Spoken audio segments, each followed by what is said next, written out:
கருத்து கணிப்பு மேலே எனக்கு நம்பிக்கை இல்லை.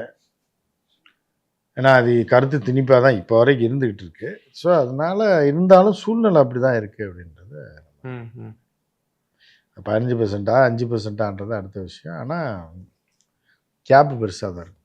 ஓ, அந்த இதில் பார்க்குறோம் டிவிகேவியும் ஒரு ஃபேக்டாக சொல்கிறாங்க. ஒரு சில கருத்து கணிப்புகள் இன்னொரு கருத்து கணிப்பும் 2 தினங்களுக்கு முன்னதாக வந்துச்சு. அவங்க 22% டிவிகே வரும் அப்படின்னு சொல்லி அந்த தனியார் ஊடகம் சொல்லிச்சு.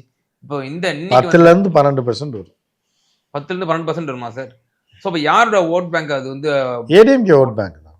ஓ, எப்படி சார் ஏடிஎம்கே ஓட் பேங்க்னு முன்மொழிவு வரீங்க? அவர் டிஎம்கே ஓட் பேங்க்கும் அவர் வந்து நிச்சயமாக உடைப்பார் அப்படின்னு சொல்லப்படுது சார். நீங்கள் அதில் பார்த்தீங்கன்னா மடக்கூதி, அதாவது மடக்கூதி நீங்கள் தப்பாக புரிஞ்சுக்கலாம். மடக்கு ஊதிங்க, மடக்கு ஊதி சின்னம் கொடுத்துருக்காங்களா யாருக்கு? டிவிகேக்கா சார்? ஆமாம். Okay okay. அப்போ அந்த மாதிரி அதை பயன்படுத்தக்கூடிய தொண்டர்கள்லாம் அங்கே தான் இருக்காங்க. அது மேலே அதிமுகலேருந்து அங்கே இருந்து அங்கே பிரிஞ்சு போவாங்க. புரியுதா இல்லையா உங்களுக்கு? ஓ, நீங்கள் தமிழில் டைப் பண்ணி போட்டிங்கன்னா தப்பாக போட்டுறாதீங்க. மடக்கு ஊதி. விசில் இங்கிலீஷில் எங்கே சொல்கிறீங்க, தமிழில் சொல்கிறீங்க. இது மாதிரி மடக்கு ஊதி சின்னம் இருக்கும்போது ஒரு சின்னத்தை கொடுத்துருக்காங்க. அந்த மடக்கு ஊதி பூராமே அதில் தான் இருக்குது. அது பூரா அதுக்கு அதில் இது அதுக்கு இதில் அது போகும், அதில் இது போகும், அப்படி மாற்றி